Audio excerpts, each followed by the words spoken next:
तो अब हम करेंगे क्वेश्चन नंबर 4।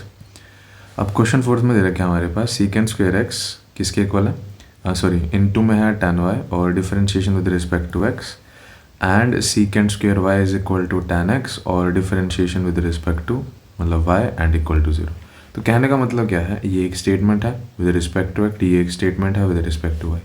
तो मेरे को समझ आ गया कि मुझे dy अपॉन dx को इस तरीके से बनाना एंड फिर लास्ट में क्या करना है, उसका इंटीग्रेट, एंड इंटीग्रेट करने के बाद लास्ट में मेरे पास कोई सिंपल इक्वेशन आ जाएगी विदाउट डिफरेंशिएशन की। समझ आ रहा है, विदाउट डिफरेंशिएशन चाहिए मेरे को लास्ट में। तो अब क्या करेंगे इसमें, तो इसमें एक आइडेंटिटी यूज़ होगी, जब वो होगी तो आपको साथ साथ बता देंगे। ठीक है, अब मैंने क्या करा, सबसे पहले तो मैंने इसको एक साइड करके लिखा सीकेंड स्क्वायर, एक मिनट, ठीक है। तो सबसे पहले मैंने इसको एक साइड करके लिख दिया यहाँ पे अच्छे से मेंशन करके कि मेरे पास जो जो गिवन है मैं उसको अच्छे से मेंशन कर देता हूँ। सीकेंड स्क्वायर एक्स प्लस इंटू में सॉरी tan y इंटू में dx। अब इधर देखना सीकेंड स्क्वायर एक्स और ये है मेरे पास ये, तो मैंने इसको उस साइड ले गया इक्वल के, तो माइनस के सीकेंड स्क्वायर y इंटू में tan x और इंटू में आएगा क्या मेरे पास dy। ठीक है, ये पूरी की पूरी वैल्यू उस साइड चली गई इक्वल के। तो आप नोटिस करना क्या कुछ ऐसी, ये y वेरिएबल की वैल्यू है, ये y वेरिएबल की वैल्यू है, तो मैंने क्या काम करा कि मैंने y वाले एक साइड और x वाले एक साइड, तो इधर था। अब नोटिस करना ये dx है और ये यहाँ पे 2 dx है, तो यहाँ पे मेजोरिटी रहेगी, तो उस साइड से जो भी वैल्यू है dx और इस साइड से सिर्फ tan x को मेजर लिया। अभी आपको समझ आ जाएगा मैं क्या कर रहा हूँ, tan x और इस साइड में मैं y को उधर डाल दूंगा सीकेंड स्क्वायर y, और ये जब इधर जाएगा तो ये बन जाएगा tan स्क्वायर y और इधर dy था। कहने का मतलब है, नोटिस करना ये dx है x है बट ये y वाली थी, और ये y है लेकिन ये x वाली थी। तो क्या करा, x को इधर डाल दिया ताकि x वेरिएबल में चले जाए, और इस y को इधर नीचे लेके आगे y और y वेरिएबल में आ जाए। हमें सेम वेरिएबल लेके आना है ताकि हमारी इंटीग्रेशंस ईजिली हो सके। ठीक है, अब मेरे पास आइडेंटिटीज लगनी शुरू हो जाएंगी। तो अब अगला स्टेप मेरा क्या होता है, इंटीग्रेट बोथ साइड, क्योंकि बोथ साइड करने से मेरे पास y से खत्म होंगे। तो जब मैंने इंटीग्रेट बोथ साइड किया, अभी आपको फॉर्मूला बताएंगे धीरे धीरे, तो मेरे पास बन गया सीकेंड स्क्वायर एक्स अपॉन में tan x इंटू में dx इक्वल टू में, ये tan स्क्वायर नहीं है सॉरी, क्योंकि ये tan y की वैल्यू डायरेक्टली ले गया था। इंटीग्रेशन नेगेटिव का साइन अभी बाहर लेके चल रहा हूँ -1, और यहाँ पे आ जाएगा मेरे पास secant square y tan y और ये इधर चल रहा था dy। अब आराम से सुनना, जो आपको इंट्रोडक्शन कराई थी उस इंट्रोडक्शंस में एक वो लिखवाया था कि अगर कभी भी नीचे फंक्शन दे रखा हो और उस फंक्शन का मेरे पास क्या कहते हैं उसका डेरिवेटिव दे रखा हो, तो मेरे पास वो क्या बन जाता है, log ऑफ फंक्शन। समझ आ रहा हूँ क्या कर रहा हूँ। अब नोटिस करना tan x की जो डिफरेंशिएशन होती है, tan x की डिफरेंशिएशन होती है सीकेंड स्क्वायर x, ये मुझे पता है। तो अगर नीचे कोई tan x दे रखा है और अगर ऊपर उसकी डिफरेंशिएशन आ जाए या डेरिवेटिव आ जाए विद रिस्पेक्ट टू x, तो मैं क्या लिखूंगा, जिसका डेरिवेटिव आया है उसका log। ठीक है, समझ आ रहा है। इसको सब्सटीट्यूशन से भी कर सकते हैं बट अभी समझा रहा हूँ। अगर tan x का डेरिवेटिव ऊपर पड़ा हुआ है तो मैं लिख सकता हूँ यहाँ पे log ऑफ tan x। समझ आ रहा है। आइडेंटिटीज आपको इनिशियली मैं एक्सरसाइज के स्टार्टिंग में समझाई थी। अगर किसी चीज़ का डेरिवेटिव ऊपर पड़ा हुआ है और वो फंक्शन जिसका है उसका नीचे है, तो मैं जो मेरे पास जिसका डेरिवेटिव ऊपर पड़ा हुआ है उसका मैं log लेके लिख सकता हूँ। इसका प्रूफ कैसे करना है, कहाँ से आया, देखो क्वेश्चन करने के लिए तो कोई प्रूफ की रिक्वायरमेंट नहीं, लेकिन आपको अपनी मन के डाउट खत्म करने हैं या आपके इंटरनल सेटिस्फेक्शन के लिए चाहिए, तो इसमें मैं अगर सिंपल वर्ड्स में लिखूँ बाय सब्सटीट्यूशन से ये मेरे पास प्रूफ बनता है। सब्सटीट्यूशन से इसका प्रूफ बनेगा अगर किसी को चाहिए। ठीक है, तो ये थी मेरे पास एक्चुअल आइडेंटिटी। आप इसको ब्रैकेट में साइड में भी लिख सकते हो, अभी लिखवाता हूँ मैं कैसे। इधर था -1, अब वही इधर था tan y, अगर अच्छे से मेंशन कर दूँ tan y, क्या tan y का डेरिवेटिव ऊपर पड़ा हुआ है? हाँ, तो मैं क्या लिखूंगा, log ऑफ जिसका डेरिवेटिव पड़ा हुआ है वो, और प्लस का c हर एक के साथ चलता है। ठीक है, समझ आ रहा है? अब क्या करना है मुझे, कुछ नहीं, अब नोटिस करना है -1 इसी ब्रैकेट के साथ था, तो जो मेरे पास वैल्यू रहेगी tan x log के अंदर माइनस के एक स्टेप एक्स्ट्रा कर रहा हूँ ताकि समझ आ जाए, tan y और प्लस सी इक्वल टू का साइन इधर है। ठीक है, अब नोटिस करना ये tan y को क्या मैं उधर लेके जा सकता हूँ, क्योंकि लोग कुछ सिमिलैरिटीज दिखने लग गया मेरे को, tan x और ये उधर गया तो किसका बन जाएगा, प्लस का log ऑफ tan y और इक्वल टू में अब खाली सी रह गया।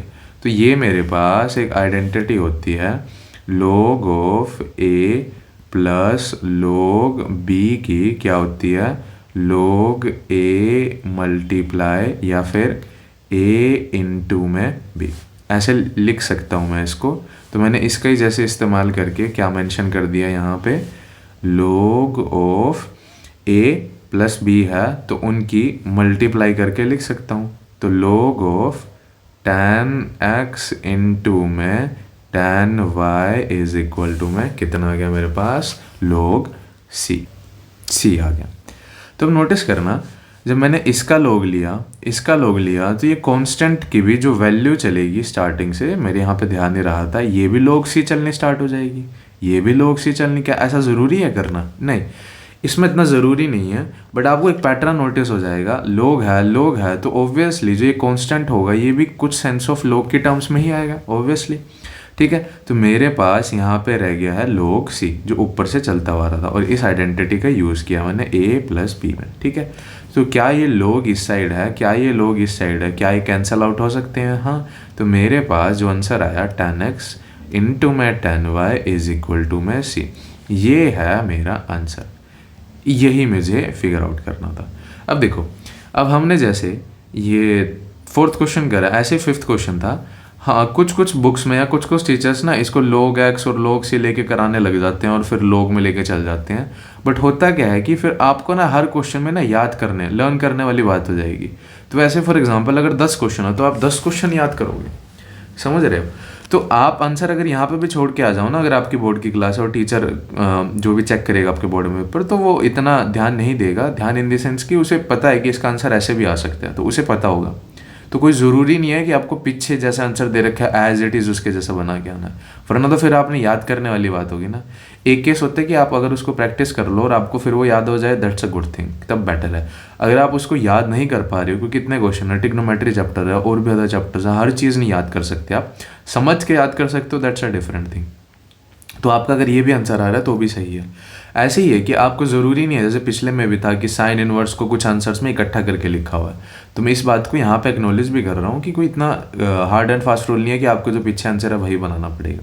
ठीक है, तो अब हम करेंगे, अभी हमने फिनिश किया है क्वेश्चन नंबर 4, इसके बाद करेंगे हम क्वेश्चन नंबर 5। हमारे पास अब क्वेश्चन नंबर 5। अब क्वेश्चन 5 में हमें क्या कह रखा है, e की पावर समथिंग, e की पावर x, e की पावर इनवर्स x या नेगेटिव के x, और डिफरेंशिएशन है y में। सेम चीज़ यहाँ पे भी है, बस साइन है नेगेटिव का और डिफरेंशिएशन है विद रिस्पेक्ट टू x। कहने का मतलब है कि dy और dx है और सारे के सारे जो टर्म्स हैं वो किसकी टर्म्स में है, x के विद रिस्पेक्ट टू आएंगे, क्योंकि x है सब में। ठीक है, आपको इतना भी समझ आया? तो इस क्वेश्चन में मेरे को करना क्या है, इस क्वेश्चन में भी मुझे कुछ इतना खास इंपॉर्टेंट नहीं है। अब देखो, इस क्वेश्चन के ना 2 तरीके से हो सकते हैं। एक तो ईजी जिससे मैं कराता हूँ, एक वो होता है कि उसको लेंथी मेथड होता है जनरली, जिसका मैंने आपको इंट्रोडक्शन में अगर जैसे सिखाया था कि अगर कोई एक फंक्शन नीचे दे रखा है, अगर उसका डेरिवेटिव ऊपर पड़ा हुआ है बन के, तो मेरे पास वैल्यू हो जाती है log ऑफ फंक्शन की। ठीक है, ये था मेरे पास एक्चुअल इसका वैल्यू, पर ये बना कैसे है और कुछ टीचर्स इसको उसके बिल्कुल सब्स्टिट्यूशन मेथड से सिखाते हैं, तो मैं दोनों सिखाने की कोशिश करूँगा, जो भी आपको बेस्ट लगे आप उसमें से कोई भी एक पिक कर सकते हो। ठीक है, ओके। तो सबसे पहले हम ईजी वाला उठाते हैं, क्योंकि ईजी वाला ईजी भी और जल्दी भी हो जाएगा।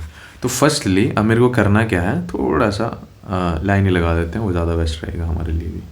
ठीक है, अब होता क्या है, मेरे पास स्टेटमेंट दे रखी है e की पावर x प्लस e की पावर माइनस x और dy माइनस के e की पावर x एंड e की पावर माइनस x और dy इक्वल टू किसके दे रखा है, 0 के इक्वल। ठीक है, तो अभी अगले स्टेप में थोड़ा सा साइज इंक्रीज कर लेते हैं यहाँ से, इक्वल टू है 0 के। अब मैंने नोटिस करा e की पावर समथिंग और e की पावर समथिंग और सारी x में है, तो सॉरी यहाँ पे dx आएगा। अब मैंने क्या काम करा, इसको पहले मैं इधर ले गया ताकि मैं इंटरचेंज करने में मुझे कोई इशू ना हो, जैसे पिछले क्वेश्चन में करा था। जब मैं इसको इधर ले गया तो ये पूरी वैल्यू नेगेटिव की थी, उधर जाके किसकी हो जाएगी, पॉजिटिव की। तो जो ये पूरी होल वैल्यू है e की पावर x माइनस, यहाँ पर माइनस है, और e की पावर माइनस x और इंटू में dx, तो ये पॉजिटिव होगी। अब नोटिस करना ये है dy, तो dy मैं यहाँ पे लिखूँगा, और इस पूरी को x है तो x वाली सारी एक साइड पे। अब e की पावर x माइनस e की पावर x ऊपर रहेगी, और ये इसके साथ मल्टीप्लाई में थी तो क्रॉस मल्टीप्लाई होके कहाँ चली जाएगी, नीचे। e की पावर x प्लस e की पावर माइनस x, और विद रिस्पेक्ट टू डिफरेंशिएट। अब नोटिस करना हल्का सा, जब मेरे पास y वाली एक साइड आ गई, x वाली एक साइड आ गई सारी वैल्यूज़, तो मैं क्या करता हूँ, इंटीग्रेट बोथ साइड। जब मैं इंटीग्रेट करूँगा तो इसका फॉर्मूला लिखूँगा dy, और इसका फॉर्मूला यहाँ से लिखा जाएगा जैसे है एज इट इज़, माइनस के e की पावर x, और यहाँ पे आएगा मेरे पास e की पावर x प्लस के माइनस के e की पावर x। ठीक है, ये वैल्यूज़ हैं मेरे पास, और विद रिस्पेक्ट टू dx। अब नोटिस करना है कि ये है नीचे e की पावर x प्लस ये, और मैंने देखा है कि ये इसका डेरिवेटिव जैसा साउंड कर रहा है, तो मैंने रफ में अपने दिमाग में निकालने की कोशिश करी कि e की पावर x और e की पावर x का, इसका अगर मैं डेरिवेटिव करूं तो क्या आता है। ये आपको एक बारी में फर्स्ट टाइम में थोड़ा लगेगा लेंथी, बट आपको फिर धीरे धीरे ईजी लगेगा। e की पावर x की डेरिवेटिव क्या होती है, e की पावर x और d by D x of angle. ठीक है, और माइनस, और e की पावर माइनस x की क्या होती है, e की power minus x, d by D x of angle करेंगे तो वो x की डिफरेंशिएशन करके -1 बना देगा। तो जो ये -1 है ये यहाँ पे आएगा, तो e की पावर x माइनस e की पावर, उसकी भी पावर नेगेटिव है। तो नोटिस करना, अगर मैंने e की पावर प्लस वाली और e की पावर नेगेटिव की जो ये वैल्यू है, ये मेरे पास ये दोनों तो सेम आए हैं, बस साइन किसका आ गया, नेगेटिव का। अब यही सेम चीज़ जो आपको दिखाने के लिए मैं समझा रहा था, नीचे e की पावर x प्लस में e की पावर नेगेटिव वाली, और ऊपर देखना e की पावर x नेगेटिव का, माइनस का, और e की पावर नेगेटिव वाली। तो यही क्या, ये इसका डेरिवेटिव बना बनाया पड़ा हुआ है, इसकी वैल्यू है ये बना बनाया। तो अगर कभी भी ऐसा हो, अब वही आइडेंटिटी चलने लग जाएगी। कौन सी, जब इसको रफ कर देते हैं। अब यहाँ पे डायरेक्ट आइडेंटिटी, अगर नीचे कोई फंक्शन हो उसका डेरिवेटिव f डैश x है, तो वैल्यू हो जाती है log ऑफ जो फंक्शन दे रखा है, वो इंटीग्रेशन की डायरेक्ट वैल्यू लिख सकता हूँ मैं। समझ आया, नीचे वाली के फंक्शन में और log की। ठीक है, अब वही, अगर मेरे पास dy की इंटीग्रेशन सिंपल हो जाएगी y, और इसकी क्या वैल्यू हो जाएगी, इंटीग्रेशन ख़त्म, ये इसका डेरिवेटिव पड़ा हुआ है, तो फॉर्मूला बन जाएगा log ऑफ e की पावर x, e की पावर माइनस x प्लस में c। समझ आया अभी आपको इतना।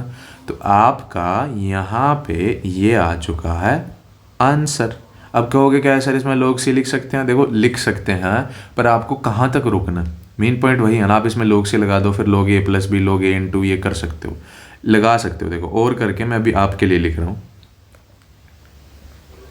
और y इज इक्वल टू, जब मैंने इससे एक वैल्यू का log लिया तो जाहिर सी बात है इसका कांस्टेंट में भी log आएगा, तो log e की पावर x, e की पावर प्लस में log c। और अब देखना log, ये कौन सी आइडेंटिटी बन गई, ये बन गई log a plus log b की आइडेंटिटी होती है log of a into b। ठीक है, अब वही आइडेंटिटी इसमें लगा दी मैंने, वो आइडेंटिटी है log ऑफ a, e की पावर x, e की पावर माइनस x इंटू में b, और ये पूरी एक ब्रैकेट बन गई। अगर अच्छे से लिखूँ log ऑफ e की पावर x, अब इसको बस सिंपल ऐसे लिख दो, और मल्टीप्लाई में c, और इक्वल टू में मेरे पास चल रहा था y। तो एक आंसर ये है, और मैं या तो आप ऐसे लिखो या फिर आप ऐसे लिखो। अब कहोगे कैसे याद रहेगा, देखो ये आपके प्रैक्टिस के ऊपर है कि आप दोनों में से कोई सा भी आंसर यहाँ तक लास्ट तक लेके आ सकते हो। ठीक है, अब हम करेंगे इसका थोड़ा लेंथी वाला मेथड। ये हमारा आंसर आ गया। अब इसका जो लेंथी वाला मेथड है उसमें क्या करना है, देखो फर्स्ट तो स्टेटमेंट तो यही रखनी है। अब इसमें थोड़ा सा स्पेस का इशू हो सकता है, बट आप एडजस्ट करके समझ लेना। ठीक है, हमारे पास दे रखा है ई की पावर एक्स, ई की पावर माइनस एक्स, और यहाँ पर है मेरे पास डी वाई माइनस के, सॉरी अब मैं इसको इक्वल के ले जाके डायरेक्ट लिख रहा हूँ, ई की पावर एक्स। या फिर एक काम करते हैं, ये स्टेप एज इट इज़ होएगा, ये वाला स्टेप भी एज इट इज़ होएगा, और बस फ़र्क क्या होएगा, यहाँ पे स्प्लिट तो सभी को ही करना है और ये स्टेप भी ऐसे ही करना है, ठीक है। यहाँ तक भी ऐसे ही, यहाँ तक भी एज इट इज़ ऐसे ही, बस चेंज कहाँ से हो जाएगा, और ये इंटीग्रेशन भी एज इट इज़ होएगा, बट अभी मैं लिख देता हूँ इंटीग्रेट बोथ साइड। जब मैंने इसको इंटीग्रेट करा तो मेरे पास आ गया डी वाई, और ये आ गया ई की पावर एक्स प्लस में ई की पावर माइनस एक्स, और यहाँ पे था ई की पावर एक्स माइनस के ई की पावर माइनस एक्स की विद रिस्पेक्ट टू एक्स के साथ चल रही थी। अब क्या करना है, मेरे को क्या पुट करना है, नीचे वाली इक्वेशन को सब्सटीट्यूट करूँगा, सब्सटीट्यूट किसको, टी की वैल्यू को, या अच्छे से लिखते हैं, सब्सटीट्यूट करना है, टी करना है किसको, नीचे वाली वैल्यू को, ई की पावर माइनस एक्स। और जब किसी को सब्सटीट्यूट करते हैं तो रेफरेंस के लिए उसका हम क्या कर देते हैं, डिफरेंशिएशन विद रिस्पेक्ट टू ई की पावर एक्स, डिफरेंशिएशन होती है ई की पावर एक्स, और ई की पावर इसकी होती है ई की पावर माइनस एक्स, ये प्लस था, और एक्स माइनस एक्स की डिफरेंशिएशन हो जाएगी माइनस के 1।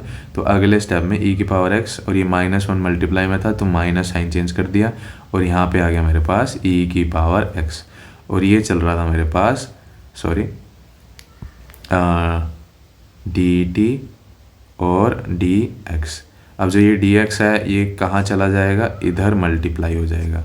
अब नोटिस करना, फ्रॉम 1 से ये पूरी की पूरी वैल्यू, यहाँ पे अगर मैं ब्रैकेट के साथ डी एक्स लिख दूँ तो ये पूरी की पूरी वैल्यू फ्रॉम 1 से किसके इक्वल हो जाएगी। अगर मैं अच्छे से, अब मैं इसको लोग वाले को रफ कर देता हूँ क्योंकि क्वेश्चन की प्रॉपर्टीज आपने नोट कर ली होगी। तो ये पूरी की वैल्यू किसके इक्वल होगी, तो डी वाई इंटीग्रेशन में अभी के लिए कर लेंगे अगले स्टेप में। तो ये आ गया मेरे पास डी टी, और इसकी वैल्यू मैंने क्या सब्सटीट्यूट करी थी, टी।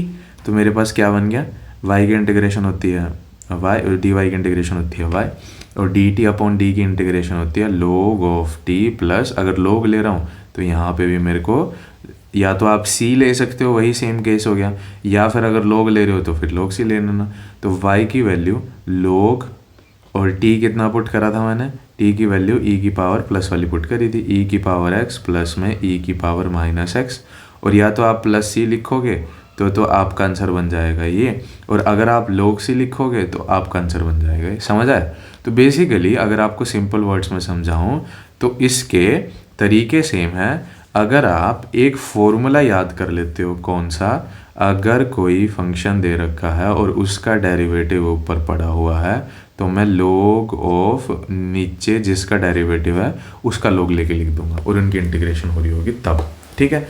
तो है यही है मेरे पास पूरे एक्सरसाइज में ही, कि बस मेरे को एक ही कॉन्सेप्ट यूज़ करना है, ठीक है। तो इसके दो तरीके से आंसर निकल सकते हैं, बट मैं प्रेफर करूँगा आप इसको याद कर लो और ये राइट हैंड साइड वाला करना है, ये तभी इसको साइड बाय साइड करें, और वर्टिकल वीडियोस तभी बनाता हूँ ताकि आप इजीली से देख सको, ठीक है। इसके बाद करेंगे हम अगला 6th क्वेश्चन।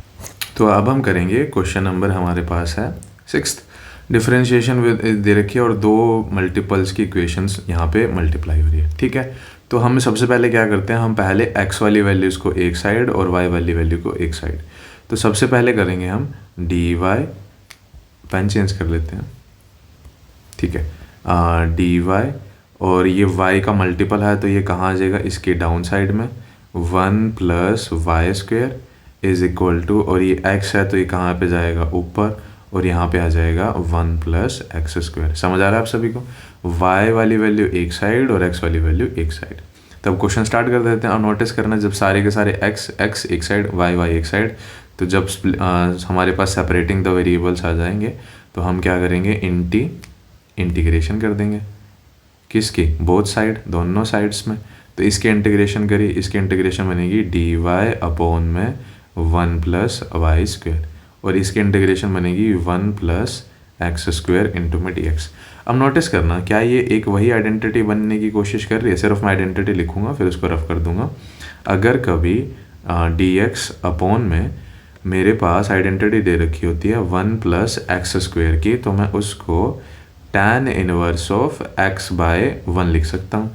कहने का मतलब है, अगर मैं अच्छे से इसको जनरल आइडेंटिटी बोल लूँ, dx अपॉन 1 अपॉन ए स्क्वेयर प्लस अगर एक्स स्क्वेयर है अपॉन में, अगर 1 अपॉन ए स्क्वेयर प्लस एक्स स्क्वेयर है अपॉन में और dx हो रहा है उसका, तो जो वेरिएबल है उसके साथ चल रहा है, तो मैं इसकी आइडेंटिटी लिख सकता हूँ tan इनवर्स ऑफ जितना x होगा और जितनी कांस्टेंट की वैल्यू होगी, सेम वही जितना x होगा और जितनी कांस्टेंट की वैल्यू होगी, प्लस है, अंडर रूट का कोई सीन नहीं है। तो मैं इसको भी सेम है, y है तो मैं इसको भी tan इनवर्स ऑफ y लिख सकता हूँ। हाँ, तो बस मेरे को यही करना था इस क्वेश्चन में।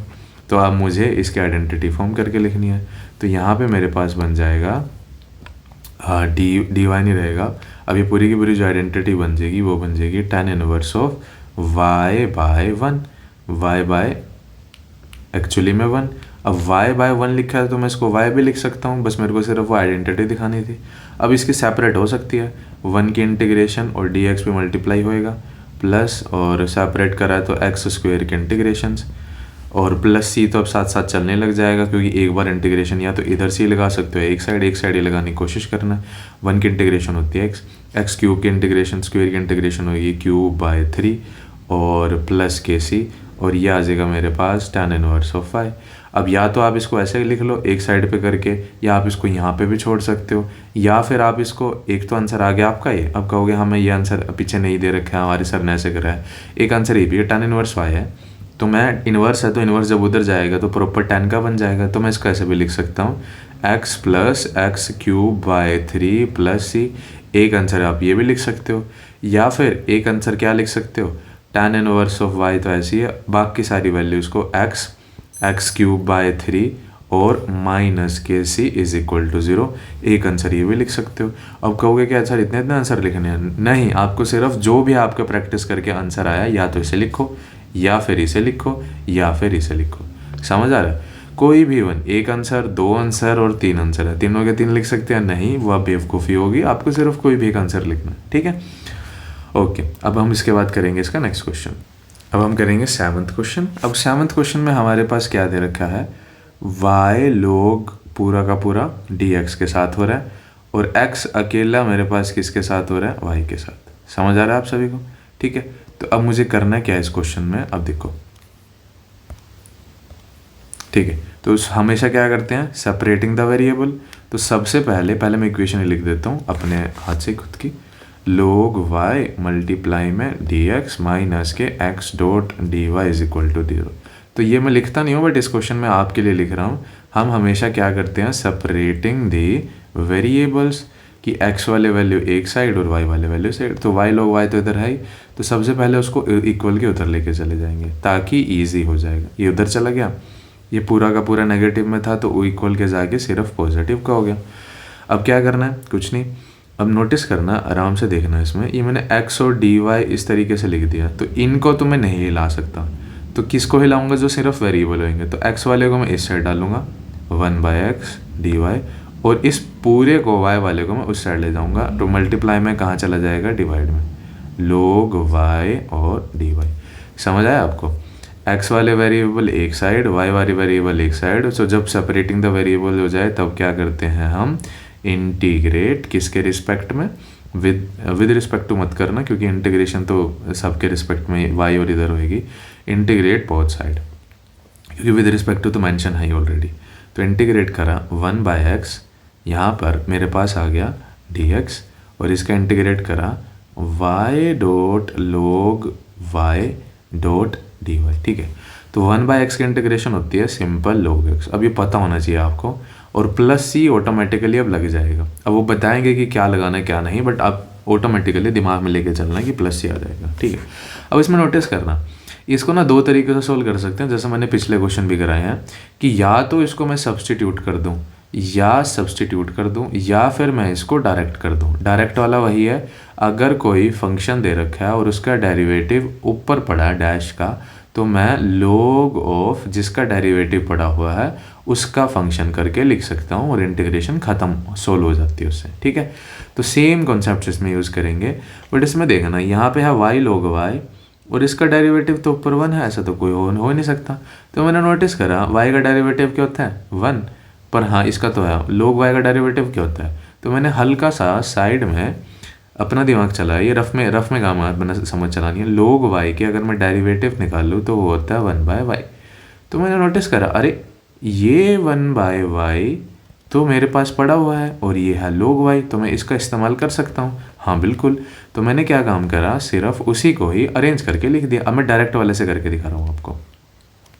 तो मैंने क्या काम करा, 1/y को क्या मैं ऐसे log y इंटू में dy लिख सकता हूँ। हाँ, क्या ये अगर वापस कैलकुलेशन करूँ तो ये a अपॉन समथिंग और ये अपॉन इसके नीचे 1 होगा, तो ये इसके साथ मल्टीप्लाई हो जाएगा और ऊपर रहेगा 1। हाँ, अब नोटिस करना, क्या इसका डेरिवेटिव ऊपर पड़ा हुआ है। हाँ पड़ा हुआ है। log y का डेरिवेटिव होता है 1/y। अगर डिफ्रेंशिएशन करूँ तो हाँ है, बिल्कुल है। तो अगर ये इसका डेरिवेटिव है तो मैं इसको लिख सकता हूँ log ऑफ जिसका डेरिवेटिव पड़ा होता है उसका log और इंटीग्रेशन हो जाती है, फिनिश।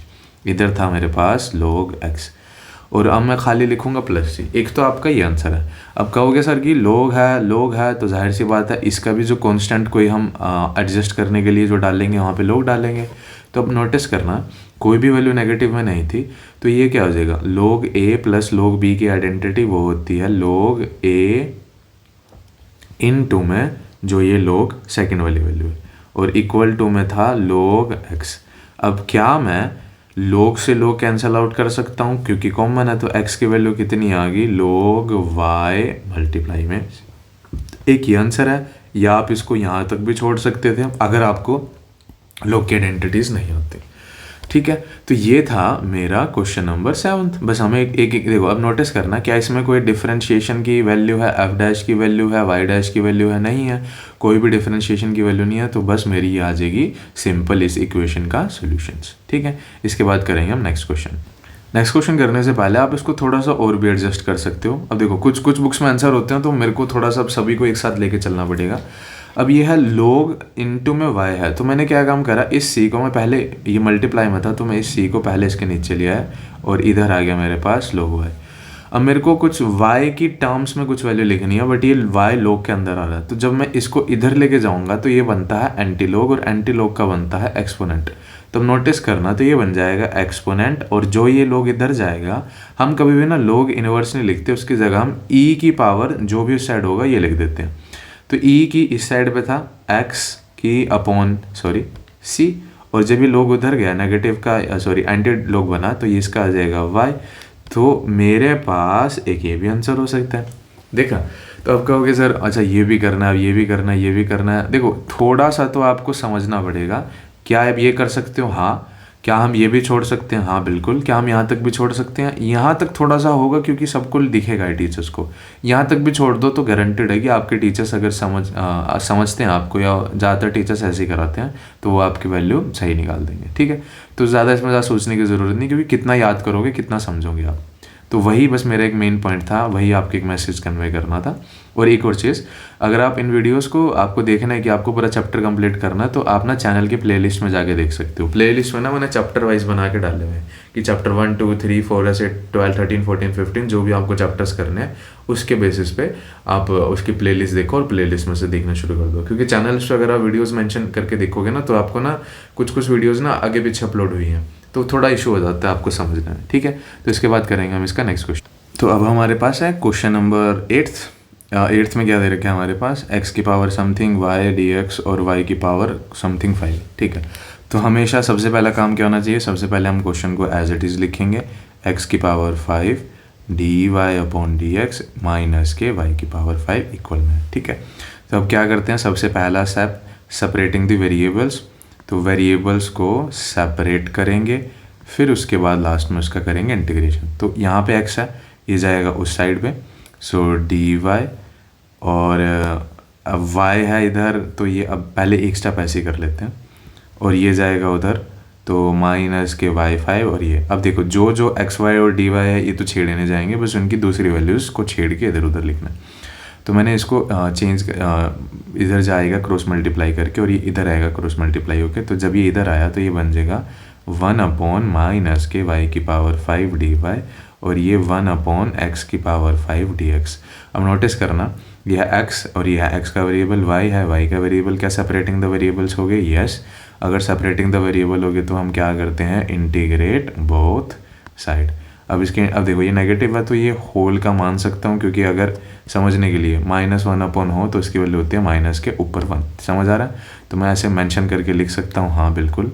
तो ये आ जाएगा 1/5 dy और इंटीग्रेशन 1/x की dx के साथ। अब आराम से नोटिस करना, y5 की इंटीग्रेशन क्या होती है? क्या इसका लोग वाला कॉन्सेप्ट लग सकता है? नहीं, y5 की इंटीग्रेशन होती है y की 4। और सेम चीज़ वही x5 की, सॉरी डिफरेंशिएशन डेरिवेटिव, क्या x5 का डेरिवेटिव पड़ा हुआ है? x5 का डेरिवेटिव होता है x की पावर 4, नहीं बना सकता। तो जो लोग और फंक्शन वाला टॉपिक था वो तो इसमें नहीं लग रहा है, कॉन्सेप्ट था वो इसमें नहीं लग रहा है। तो क्या लग रहा है इसमें? तो हम देखना, अब ये बेसिक है। मैंने क्या काम करा, इस y को ऊपर ले जाके लिख दिया, तो नीचे पॉजिटिव की पावर थी, जब ऊपर गई तो पावर ये होगी, और इनटू में 1 चलेगा तो 1 को मल्टीप्लाई करके लिखो ना लिखो ही की बात है। और x की पावर 5 जब ऊपर आ गया तो उसकी भी पावर क्या हो जाएगी, इनवर्स में या फिर नेगेटिव में, एक ही बात है दोनों को अगर मैं कहूँ तो मेरे को क्या करना, अब देखना एक्स स्क्वेयर की अगर मेरे को इंटीग्रेशन अलग से दिखाऊँ, इंटीग्रेशन निकालनी है तो क्या होता है, पावर में एक ऐड और अपॉन में पावर में एक ऐड। सिमिलरली यही सेम है, एक्स की पावर में एक ऐड और पावर में एक ऐड अगर इसे इंटीग्रेशन करनी है तो कर देते हैं। तो माइनस का था ही, तो इसकी पावर में क्या आ जाएगा, इंटीग्रेशन का साइन हट जाएगा, और पावर में y का डेरिवेटिव अगर आ गया, पावर में एक ऐड और जितनी पावर थी उसमें एक ऐड। सेम यही इंटीग्रेशन का साइन हट जाएगा, क्योंकि अब मैं सॉल्यूशन की तरफ जा रहा हूँ। तो -5 पावर में एक ऐड और जितनी पावर थी उसमें एक ऐड प्लस के c। समझ आ रहा है अभी तक? अब नोटिस करना, y की पावर -5 + 1 तो ये हो जाता है -4, और ये नीचे जैसे था as it is equal to में x की पावर 4, पावर सेम थी ना मेरे पास क्वेश्चन में, वो कंफर्म कर लेते हैं, हाँ ठीक है, x की पावर -4 और नीचे आ जाएगा इक्वल टू में -4 + c। अब नोटिस करना हल्का सा, इसको तो अगर मैं चेंज करके लिखूँ तो y की पावर 4 माइनस के, और ये नेगेटिव के साइन कैंसिल आउट होके किसका बन जाएगा, प्लस का, और क्या है मेरे पास इक्वल टू में, अभी नेगेटिव का साइन इसका था नहीं तो यहाँ पे पूरा होल का आ जाएगा, और इस माइनस ने होल दे दिया तो इसका अपना साइन चला जाएगा। अब ये पूरी की पूरी वैल्यू नेगेटिव की बन जाएगी, तो मैं इसको इस साइड ले आऊँगा, y की पावर -4/4, जब ये इस साइड आई तो पूरी की पूरी वैल्यू किसकी बन गई, प्लस की /4, और इक्वल टू में इधर क्या था, खाली c। ठीक है, अब मैं इसको ऐसे लिख सकता हूँ, x की पावर -4 को आगे, y की पावर -4 को, और नीचे इनका एलसीएम था 4 ही था। अब इस 4 को इधर मल्टीप्लाई करके लिख सकता हूँ, हाँ बिल्कुल, x की पावर -4, y की पावर प्लस में 4 उधर चला गया 4c। आपका एक तो ये आंसर है, ठीक है, आपका आंसर आ गया। अब दूसरा आंसर क्या हो सकता है, x की पावर 4, y की पावर -4। कुछ बुक्स में ना इसको k a b c ऐसे मान लेते हैं, और यहाँ पे लिख देते हैं इसको k मान लिया, वेयर k = 4c। ठीक है, ऐसा कंफ्यूज नहीं होना कि सर अब दोबारा से वही कि ये आंसर लिखे या ये आंसर लिखे। आप अगर मैं बताऊं तो आपको सिर्फ ये आंसर लिखना है, ये उनके लिए है कि अगर उनको पीछे बुक से आंसर मैच करना है। तो इसका भी आंसर आ गया, इजी था, कैलकुलेशंस करनी है, इनफ है। ठीक है, अब हम करेंगे इसके बाद नेक्स्ट क्वेश्चन।